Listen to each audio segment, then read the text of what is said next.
And my friends, I wanted to come to another verse in the Bible that has made a lot of sense in this year, 2025, and it's from the book of Exodus, chapter 14, while the Israelites were crossing the Red Sea and they were afraid. And then the Lord said to Moses, "Stretch out your staff, and the sea shall part." And the verse is from Exodus 14:14. The Lord will fight for you, and you have only to keep still. And I think that this verse has made a lot of sense to me over this past year.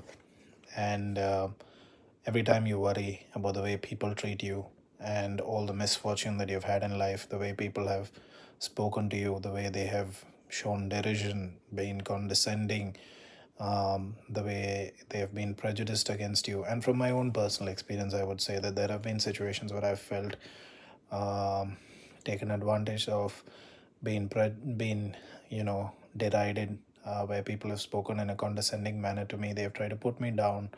They have looked at me and judged me and my physical appearance, and they have been prejudiced against me, or the way that I speak, or in my acts, the way that I dress, a lot of things, whether if it's in the workplace, in my own personal life, or even amongst my friends. And I think about all of the answers that I would have given them. And then slowly, I started realizing that whether I make up conversations in my mind as to how I would give them answers or replies, or whether I won the argument, or whether I made an answer on the spot, or even if I did manage to respond to them sometime later, I just realized that maybe I didn't have to fight any of these battles.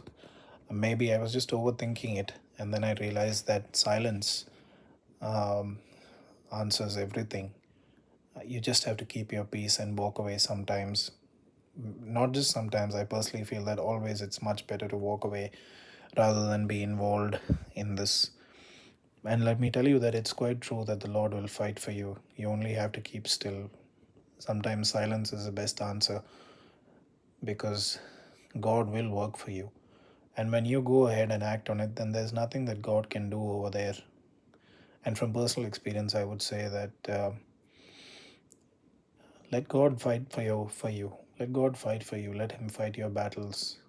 You keep your silence when you have been insulted, hurt, when your heart has been broken, when people have betrayed you, cheated you, and when they have done everything in their power to bring you down and laughed at your misfortunes, and when they have been snide and spoken behind your backs and made you feel unworthy, let God fight for you. Amen.